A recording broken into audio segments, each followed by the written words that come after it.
Alors aujourd'hui nous allons parler sur Galates chapitre 3. Le thème de Galates chapitre 3 est sur la preuve de comprendre la loi ou la foi.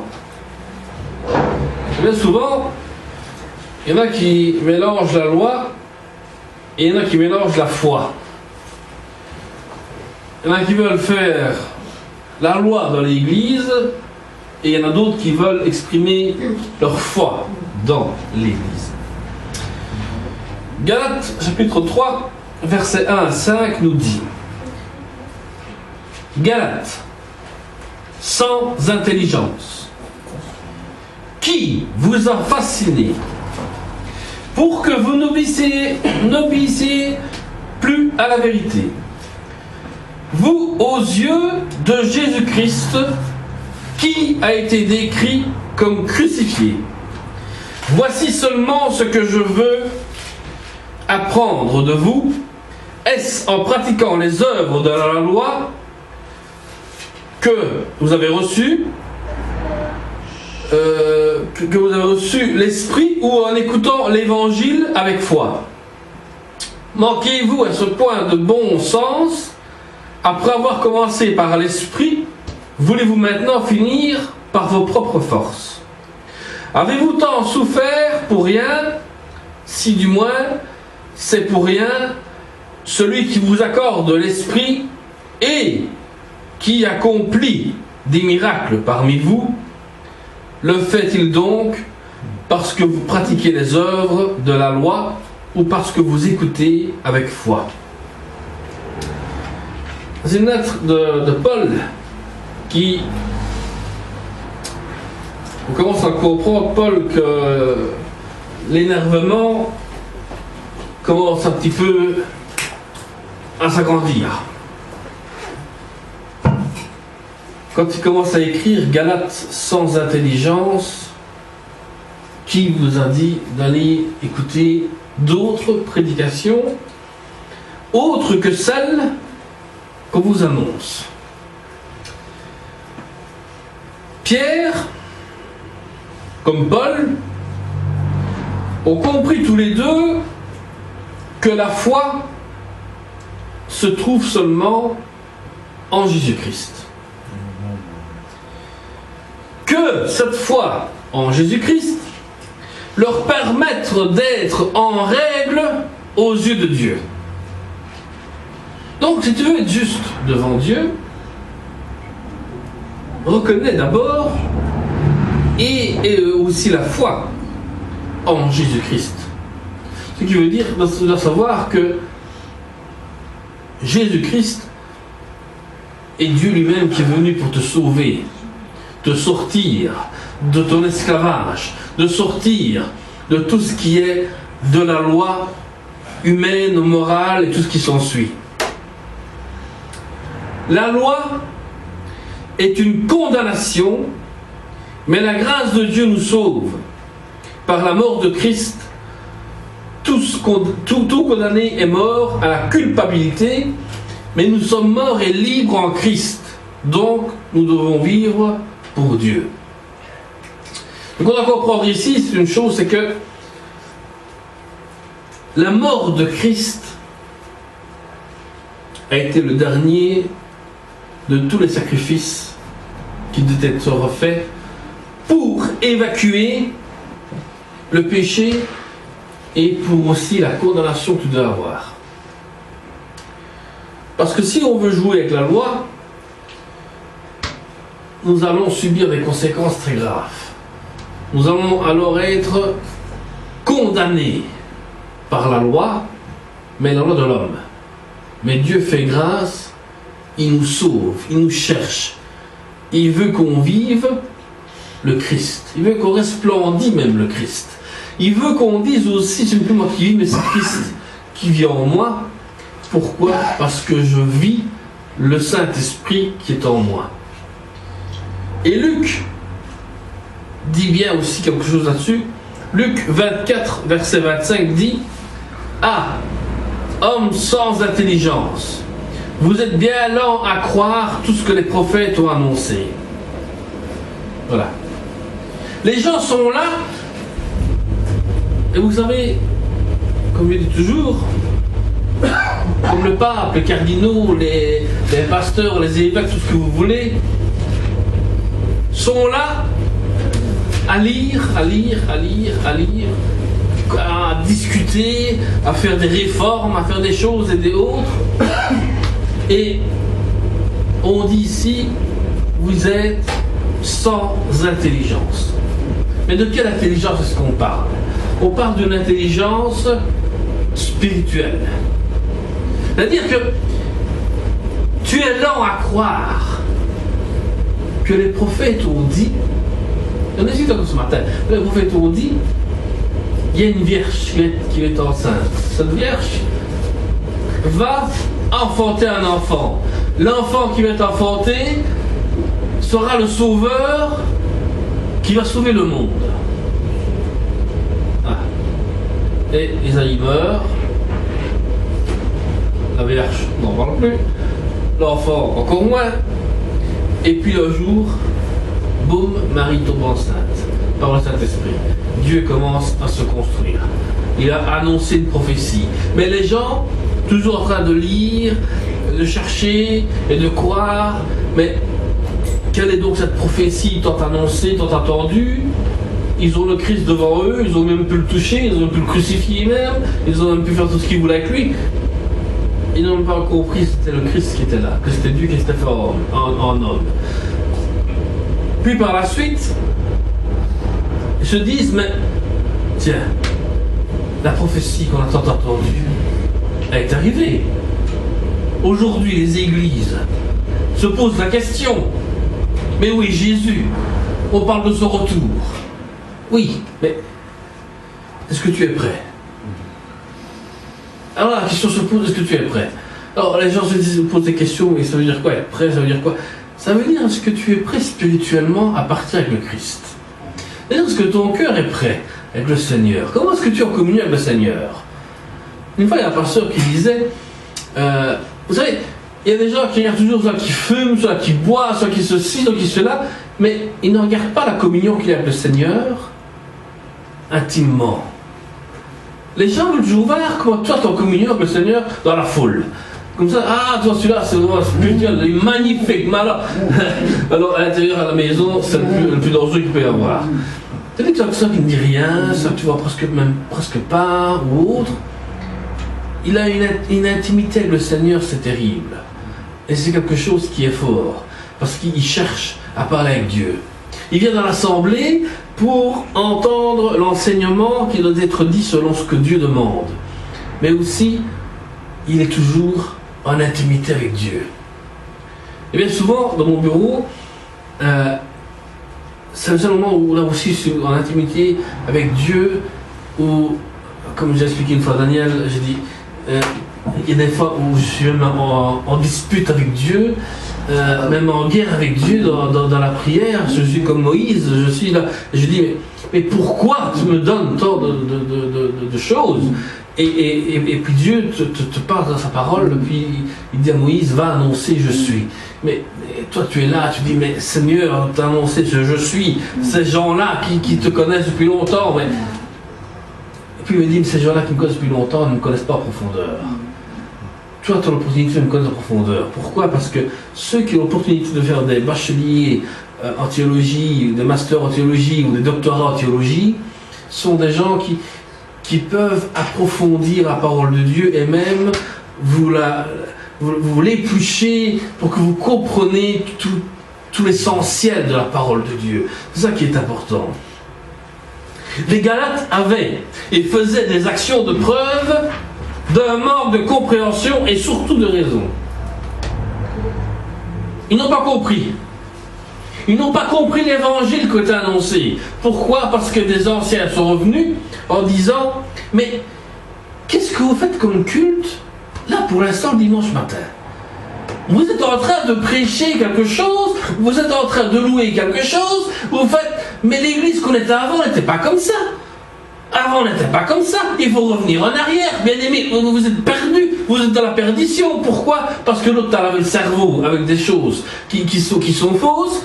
L'autre te détourne le cerveau parce qu'il te rappelle le passé. Et à l'époque, en 50, c'était pas comme ça. Et maintenant, en 2018, ordinateur, tu mets les chants. Les gens peuvent chanter à travers l'écran. On n'a plus de vie. Mais la compréhension des personnes, vous comprenez, je veux dire, la compréhension, ils ne comprennent pas que on annonce toujours le même Christ, le même Sauveur, le même Seigneur, le même Dieu, même tout ce que tu veux, mais ils sont en manque de raison.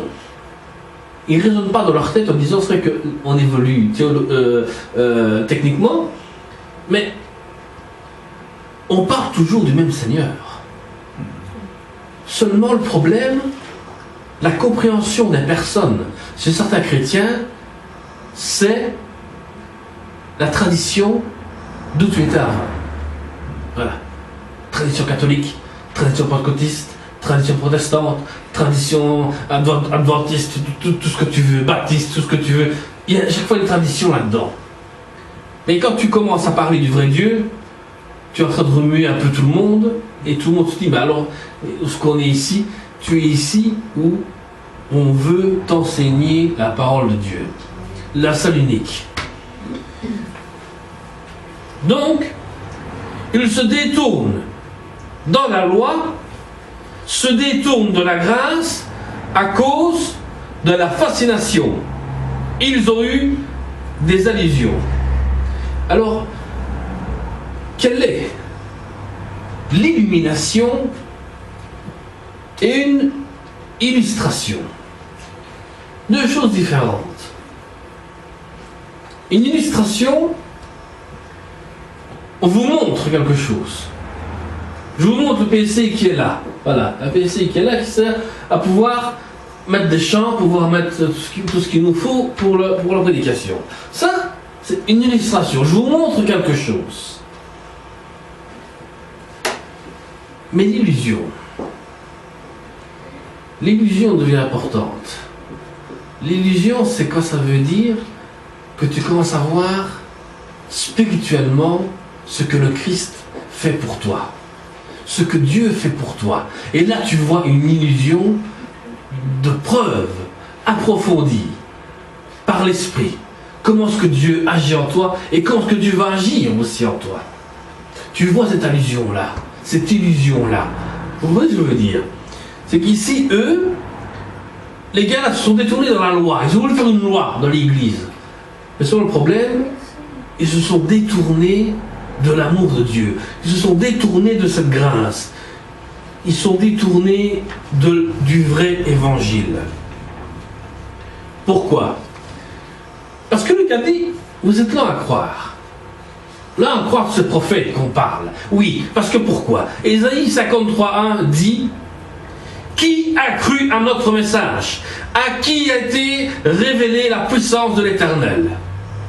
À qui? À qui? Ésaïe pose la question. Qui croit à notre message et à qui a été révélée cette puissance de l'Éternel? À qui? À des gens comme toi et moi. À des gens comme des gens qui sont de haute autorité, mais qui ont difficile à comprendre et qui ont difficile à croire que Jésus-Christ est venu pour te sauver, que Jésus-Christ est venu en tant qu'agneau sacrifié pour t'expier de tout péché qui est en toi. Pour t'expliquer aussi que l'œuvre du Saint-Esprit prend du temps pour travailler dans la personne. Donc ne t'occupe pas de ce qu'il y a sur le côté, occupe-toi de son cœur, comment est-ce qu'il est intimement avec le Seigneur. Et Romains 10:16 dit, mais malheureusement, tous n'ont pas obéi à cette bonne nouvelle. Ésaïe déjà demandait, Seigneur, qui a cru à notre message? Combien de temps? Mon frère est là pour dire aussi. Nous passons à lire, à prier, à écrire, à vous enseigner, à vous exhorter, à faire tant de choses pour que vous compreniez qu'il faut obéir à cette bonne nouvelle, l'évangile, évangélios en grec. ce qui veut dire aussi une bonne nouvelle annoncée. La bonne nouvelle annoncée, c'est que tu n'es plus condamné, mais tu es libre en Christ. Et pour être libre en Christ, sois humble devant Dieu. Va devant Dieu et dis-lui, voilà Seigneur, tel que je suis. J'ai des problèmes, j'ai des péchés dans ma vie, j'ai des soucis, j'ai tout ce qui se passe, mais moi, ce que je veux, c'est que mon cœur soit à toi, et toi tu fasses ce que tu dois faire. Voilà, ça c'est Dieu qui agit ainsi. Ils ont été obnubilés par des sortilèges de la fausseté à la place de la vérité. Et la question de Paul est: qui vous a fasciné? Fasciné. Si vous vous souvenez, dans la Bible, Dieu a façonné l'homme. La façon. Façonné. Qui vous a façonné?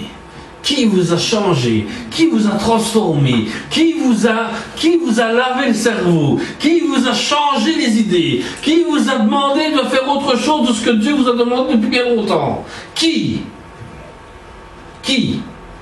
La question est: qui vous a fasciné à changer d'évangile d'un coup comme ça? Qui? Le pape François, parce qu'il est beau, habillé tout en blanc à la fenêtre, avec un beau drapeau rouge qui tombe, il est là, Alléluia, Santa Maria. Hein? C'est celui-là qui t'a troublé? C'est peut-être un pasteur qui est venu, parce qu'il a bijoux plein d'or partout sur lui, et il te parle d'argent, de prospérité, et si tu donnes 1 million, tu reçois 5 000 sur ton compte, et tu es fasciné par ces gens-là. Non. Soyons façonnés et fascinés par la parole de Dieu et par Dieu lui-même. Car Dieu a dit: faisons l'homme à notre image. Façonnez l'homme à mon image. Dans le texte hébreu, il dit même façonnez l'homme à notre image. Façonnez-le, façonnez. Vraiment, il veut vraiment qu'on soit son image. Il veut qu'on lui ressemble. Il veut qu'on reflète l'amour que l'on a de Christ en nous. Il faut que ça sorte. Il faut que ça jaillisse. Le diable a été le faux auteur qui a donné de faux enseignements. Voilà le problème où il se trouve. Le diable connaît la parole depuis plus de 2000 ans. Connaît la parole mieux que toi et moi, mon frère. Et même si tu fais un doctorat en théologie à l'université, le seul que tu veux, le diable connaît déjà, même avant toi, ce que tu vas connaître par après. Pourquoi? Parce qu'il sait comment donner de faux enseignements. Il sait comment le faire. Et il sait jouer sur la parole de Dieu. Même des fois, entre chrétiens, il peut y avoir des disputes de parole. Pourquoi? Parce que le diable a fait ça avec Jésus dans le désert. Le diable dit: tiens, est-ce qu'il n'est pas écrit que si tu te jettes, les anges te prennent? C'est cela. Et puis Jésus dit: oui, mais est-ce qu'il n'est pas marqué, il est écrit, tu ne tenteras pas ton Dieu? Et puis alors il dit: est-ce qu'il est marqué aussi dans la parole que si tu changes ces pierres, elles deviendront du pain? Et puis il est écrit ceci. Vous voyez, un combat de parole contre parole. Le diable connaît la parole et sait prendre ses enseignants pour changer la façon d'exprimer la parole de Dieu. Paul lui-même avait prêché Jésus-Christ comme crucifié. La croix sépare la malédiction et l'esclavage que nous vivions aussi. Donc la croix sépare la malédiction et l'esclavage pour recevoir la bénédiction et la grâce de Dieu. Le rachat ultime de ton âme pour aller vers Dieu. Alors comment des gens peuvent encore retourner à la loi et son esclavage?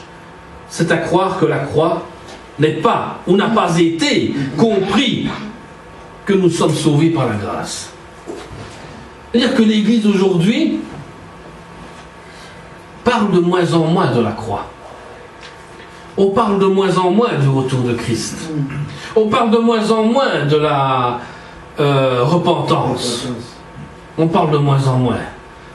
Tu parles du mot repentance, oh malheureux, les gens se faufilent de tous les côtés. Tu leur dis, on va parler un peu de la croix aujourd'hui, oh là là, qu'est-ce que tu dis là?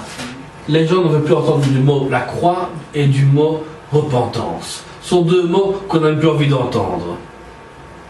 Pourquoi? Parce que les gens ne comprennent pas qu'est-ce que c'est la croix. Quand on a un vrai chrétien qui tu demandes, explique-moi un peu, c'est quoi la croix?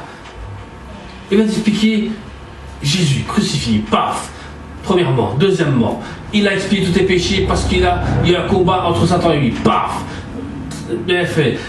Ensuite, il a planté la croix là sur terre pour montrer qu'il est le maître de la terre, du ciel, et même de l'enfer. Et c'est parce qu'il est descendu jusqu'aux enfers, monté jusqu'au ciel, et revenu vers les apôtres pour montrer qu'il est vivant. Et c'est pour dire aussi qu'à travers ça, le Saint-Esprit a été dégagé par la croix. Donc ce qui veut dire que le Saint-Esprit flotte partout. Et il veut entrer dans chaque personne. Tandis que les mauvais esprits n'ont plus de place où aller se cacher. La croix est là au milieu de tout, et ils ne savent plus où se cacher. Et donc il faut qu'ils trouvent un animal, une personne, tout ce qu'ils veulent. Il faut qu'ils s'implantent quelque part pour ne plus qu'ils voient la croix. S'ils voient la croix, les démons sont détruits et partent dans la géhenne, ce qu'ils ne veulent pas aller pour le moment. Mais pourtant, ils n'auront pas le choix, ils devront y aller. Jean 20:20 dit: après avoir dit cela, il souffla sur eux et continua: recevez l'Esprit Saint. Voilà. Jésus. Les apôtres sont enfermés dans une pièce. Peur des Juifs, peur de se faire arrêter, peur de toutes choses. Jésus rentre en esprit. Et ils le voient, ils disent: oh, c'est pas possible. C'est Jésus. Comment c'est possible? Jésus est là. Oui. Jésus leur parle. Jésus dit à Thomas: toi qui t'es tellement crédule, lent à croire, tiens, touche-moi, regarde que je suis bien le Seigneur. Oui, il les touche, il dit: mais c'est le Seigneur de mes seigneurs, c'est le roi des rois, c'est mon Seigneur, c'est mon sauveur. Il a compris. Et puis Jésus a dit, on va pas parler avec eux tout ce qui s'ensuit, il dit, ici il est marqué, il souffla sur eux et il continua à dire: recevez l'Esprit Saint. Ce qui veut dire que si tu as compris la mort de Christ, tout le parcours de la mort de Christ, alors reçois l'Esprit Saint, reçois le Saint-Esprit, laisse-le agir en toi pour te faire connaître qui est vraiment l'unique, seul Dieu. L'homme lui-même, esclave, livré à lui-même, il y a entre l'homme et Jésus le Saint-Esprit, le commencement de l'achèvement. C'est-à-dire qu'entre l'homme et Dieu, il y a Jésus-Christ qui est l'intermédiaire, mais aussi le Saint-Esprit qui travaille dans la personne. Une question suffit pour régler le problème. Mais le temps de la conversion est le temps du Saint-Esprit qui vient habiter dans la personne. Mais aussi, comment avez-vous reçu le Saint-Esprit? On ne le reçoit pas en suivant la loi. On le reçoit seulement au moment où tu dis: oui, j'accepte Jésus-Christ dans ma vie. Et là, le Saint-Esprit commence à venir travailler. Parce que en 2 Jean 8:1, il dit: prenez garde à vous-même, afin que vous ne perdiez pas le fruit de votre travail, mais que vous receviez une pleine récompense. C'est-à-dire que si tu as évangélisé et autres, c'est très bien. Mais il n'y a personne qui a accepté le fruit du travail de Dieu a reçu une récompense, le Saint-Esprit. Celui qui a reçu, qui reconnaît le Christ, a su le travail qu'il a fait étant pour lui, reçoit la récompense, le Saint-Esprit. Alors la question se pose au verset 3. Dans Galates, chapitre 3, verset 3, s'ils ne peuvent pas obtenir le salut par les œuvres, pouvaient-ils s'attendre à grandir dans la sainteté, être mature, chrétienne par la loi?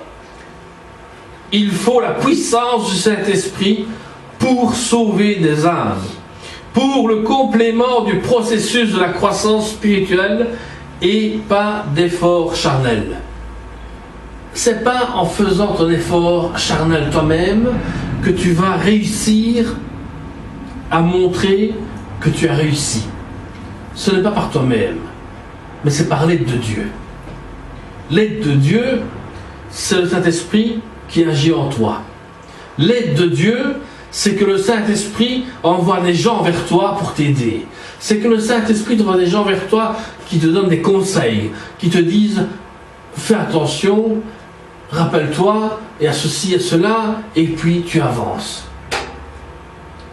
Quand les Galates se mirent dans la confiance du Christ, ils s'exposent à une cruelle persécution par des zélotes.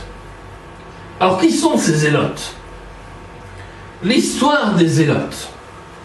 Le terme zélote vient du grec zélotes, correspondant à l'hébreu kanahim, qui signifie les ailes. C'est-à-dire que ces zélotes, lorsque le Talmud se réfère au kanahim, donc c'est-à-dire que la loi qui a été écrite à l'époque des Juifs ont été transmis à ces hommes-là, ces zélotes, ces gens qui ont fait une fausse religion, ont profité de faire une loi, profité de faire une religion avec cette loi-là. Ils ne sont pas présentés comme les membres d'un groupe, mais simplement comme des prêtres vengeurs dans le temple. Le mouvement zélote se réclame intentionnellement de modèles bibliques, comme celle de la figure de Pinas, le zélé, fils d'Éléazar. On peut voir ça dans Nombre 25:11. Pour ceux qui veulent prendre note, Nombre 25:11, vous comprendrez d'où vient un peu les gens des zélotes. Ce personnage biblique s'est illustré par l'assassinat d'un prince de tribu Israël qui se serait fourvoyé dans la luxure aux yeux de tous. Et l'exécution commise par Pinas, au lieu d'être réprimandée et hautement valorisée en tant que celle d'une alliance de paix entre le peuple et l'Éternel. Donc, Pinas est considéré comme le premier zélote, car la Bible dit qu'il s'est montré jaloux pour la gloire divine. Voilà, les zélotes d'aujourd'hui sont des gens jaloux de votre Église, jaloux de la croissance de votre assemblée. Alors eux, qu'est-ce qu'ils veulent? Ils veulent la gloire divine. Ils veulent se glorifier eux-mêmes. Ils sont jaloux, quitte même à faire des meurtres, quitte même à persécuter, parce qu'ils veulent la richesse, parce qu'ils veulent ton argent, parce qu'ils veulent tant de choses, parce qu'ils veulent se glorifier. Et aussi, ils vous pressent sous une loi. Sous la loi qui dit « tu ne tueras point ». Et pourtant, ils tuent les gens. Mais tu ne tueras point. La loi est faite, la loi est écrite. Tu ne peux pas tuer. Mais eux, ils peuvent te tuer. Toi, tu ne peux pas. Alors, il réaffirme aussi le caractère sacré de la loi mosaïque et dit « et réinstalle le principe religieux comme moteur de l'action humaine. » Que la loi de Moïse soit l'action de la loi humaine. Ce qui veut dire qu'après, à un moment donné, ils ont fait une législation théologique d'activisme zélote. Et tout ça monte depuis Flavius Joseph, qui affirme être le chef nationaliste.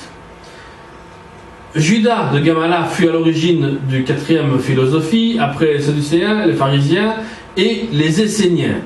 Donc pour vous dire que malgré les Sadducéens qui étaient déjà à l'époque de Jésus déjà sur place, il y avait déjà encore des philosophes qui étaient déjà là, les pharisiens étaient déjà là, et maintenant des Esséniens qui étaient là aussi. Encore une nouvelle secte qui se développait aussi à ce moment-là.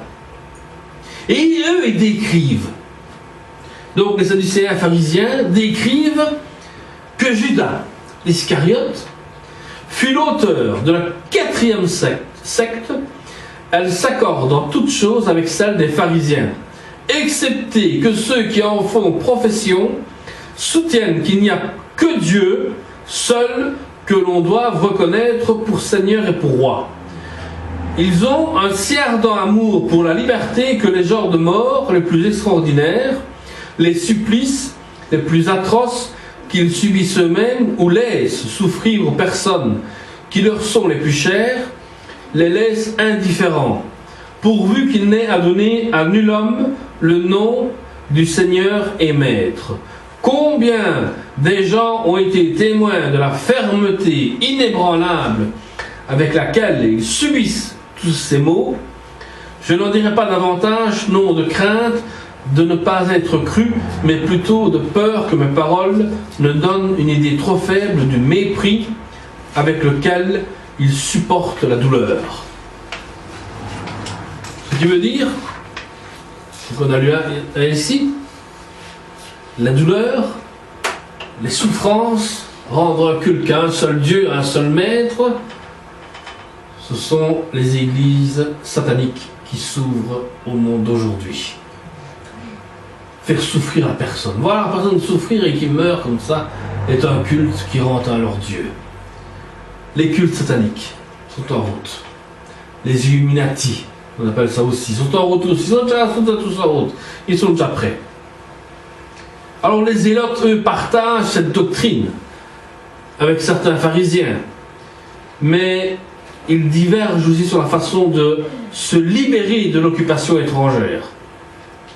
De plus, ils sont animés par une conviction fondamentale, à savoir que le zèle pour la Torah et pour l'alliance avec Dieu d'Israël est le moyen par excellence d'accélérer le temps de la fin et l'arrivée imminente du Messie.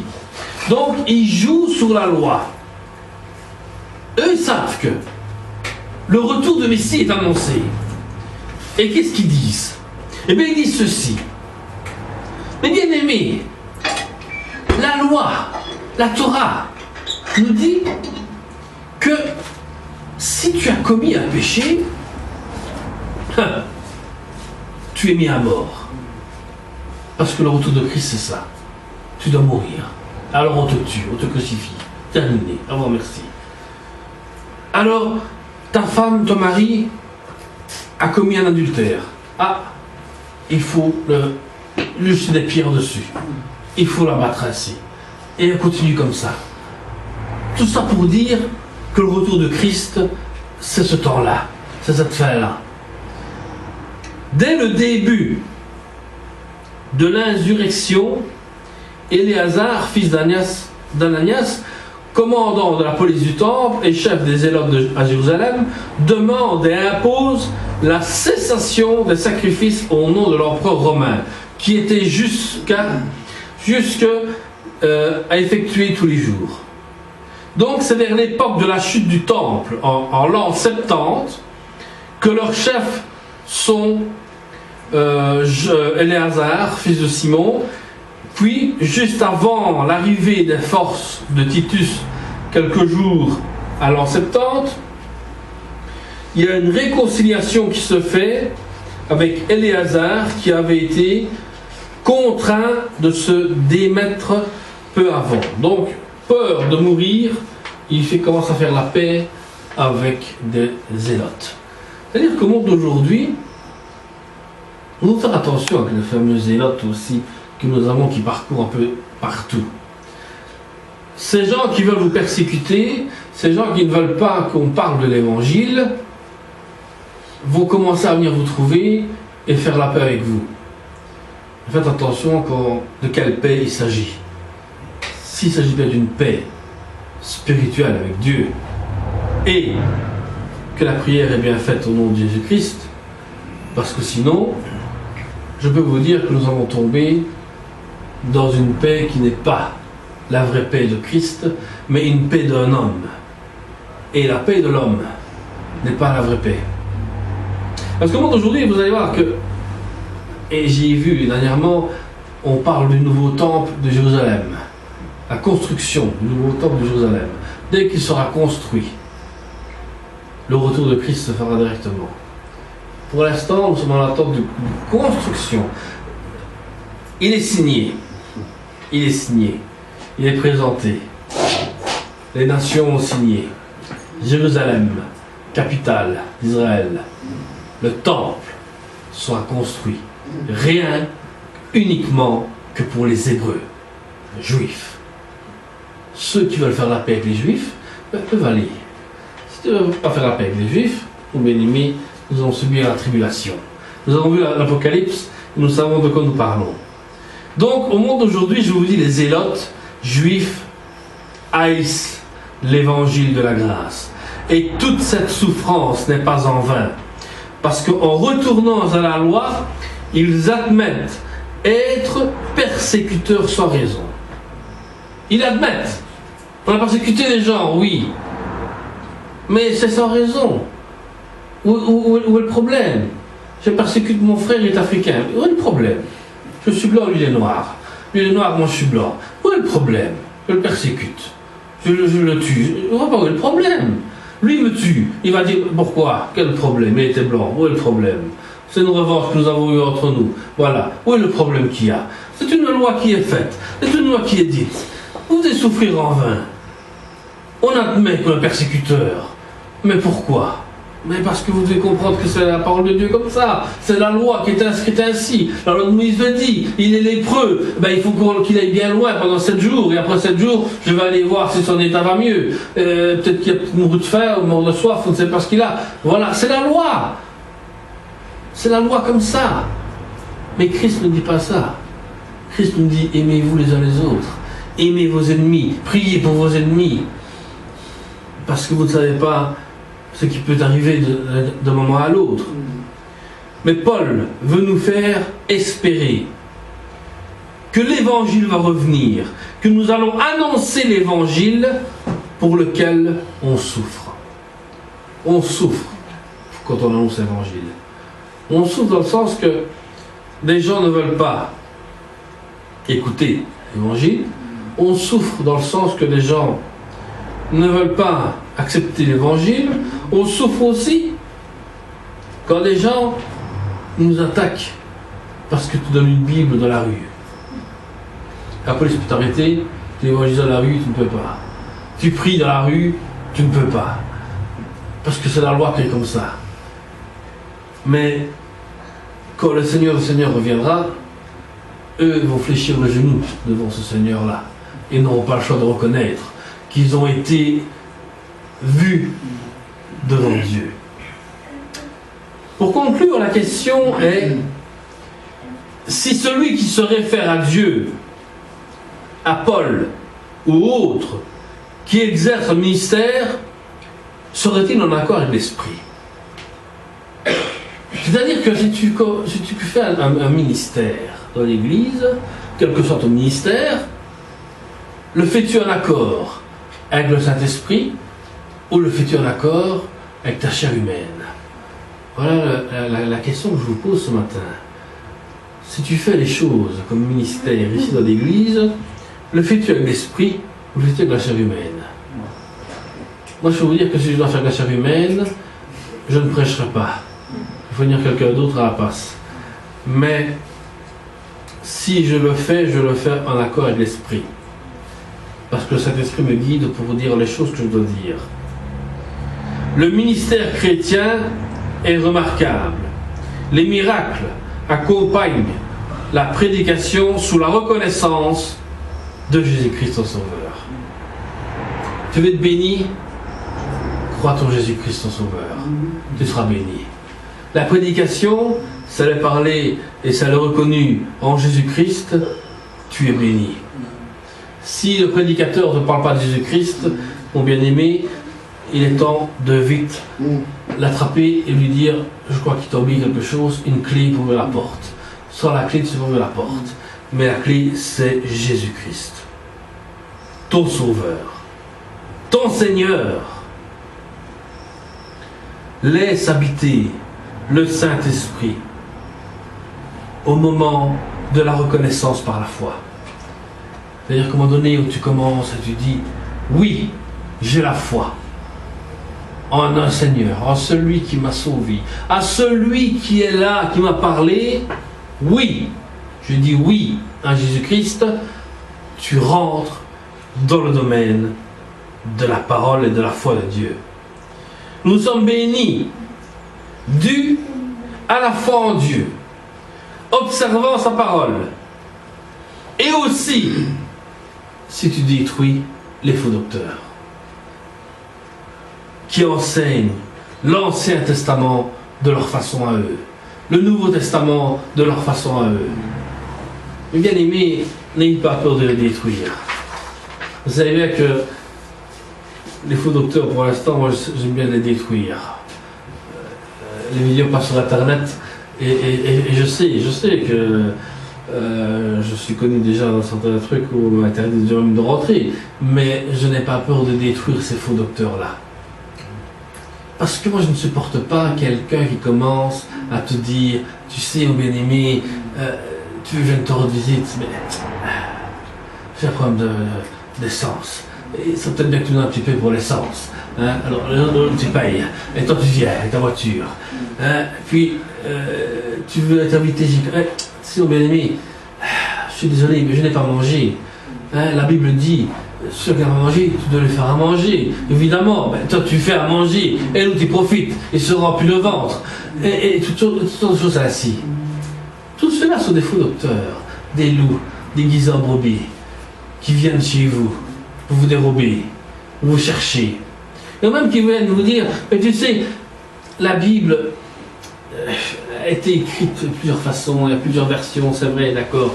Mais tu sais, sur Internet, j'ai vu les pasteurs, ils prennent la dîme, ils prennent l'offrande, ils prennent des dons, ils prennent des choses pour eux, et puis toi, ils s'en foutent carrément.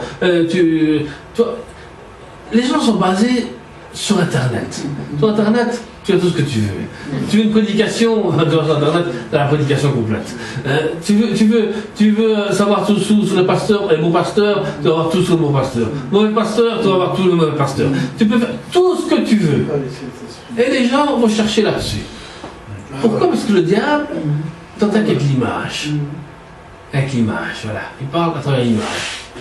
Mais quand tu ouvres ta Bible, et puis que tu dis, mais c'est faux, pasteur, là. Ce sont ces gens qui pensent rien qu'à eux et leurs brebis, ils s'en foutent. Vous voyez ce que je veux dire? Excusez-moi l'expression de dire que s'en foutent, mais c'est à peu près ça. Ça, ce sont des faux pasteurs qui viennent juste pour leur argent. Le pasteur lui dit, ah mais moi je suis pasteur, je suis payé par l'église, donc je dois faire mes heures, de 8h à 16h, à 16h je suis plus disponible. Après tu oublies. Hein? Donc voilà, c'est comme ça. Il y en a qui sont comme ça. Oh, c'est férié aujourd'hui, hein, je ne peux pas venir. C'est comme ça, pas ouvrir l'église. Hein. C'est férié, je ne vais pas à l'église. Moi, je ne viens pas, c'est férié. Et puis alors, ce jeudi, oui, donc on trie les vêtements, d'accord. Mais à midi, on ferme parce que c'est jusqu'à midi. Après, c'est fini, on n'en parle plus. Il y a des pasteurs comme ça, parce que c'est leur salaire ainsi. Et puis, il y en a d'autres qui sont payés ou pas payés, s'en foutent des nombres d'heures qui passent, mais parce qu'ils veulent que l'enseignement soit assez profond pour faire comprendre à ces brebis en disant, maintenant, comprenez que vous avez reçu une nourriture, la seule unique nourriture de Jésus-Christ. Voilà. Amen. Nous allons prier pour conclure. Seigneur Jésus, nous te remercions, te bénissons. Te disons encore, Seigneur, que aujourd'hui, que personne ne s'égare de ta parole. Que tout le monde aujourd'hui puisse dire, Seigneur, j'ai besoin de toi. Seigneur, viens. Viens dans ma vie, viens dans mon cœur. Seigneur, nous voulons croire en toi que par la foi et par l'Esprit, que ton Saint-Esprit agisse. Parce que Seigneur, sans ton Saint-Esprit, comment un chrétien ou une église peut fonctionner? Nous ne voulons pas seulement vivre que d'argent et d'or, mais vivre selon ton esprit. Seigneur, fais que chaque membre ici présent reçoive ton Saint-Esprit. Et qu'aujourd'hui, Seigneur, chaque membre ici aussi participe à chaque chose pour le bien de l'Église. Car Seigneur, nous avons besoin de chacun de tous ici présents. Nous formons un corps, le corps de Christ, dont tu es la tête, et nous sommes les membres du corps. Seigneur, que personne ne soit plus haut que l'autre, mais que tous soient égaux en ton honneur et en ta gloire. Que ce ne soit pas notre gloire à nous, mais ta gloire à toi, qui resplendit dans ton assemblée. Nous te remettons entre ta main dans le nom de Jésus-Christ, notre Sauveur, celui qui nous a sauvés du péché, notre Maître Seigneur. Nous remettons tout entre ta main au nom de Jésus. Amen. Amen. Amen. Gloire à toi, Seigneur.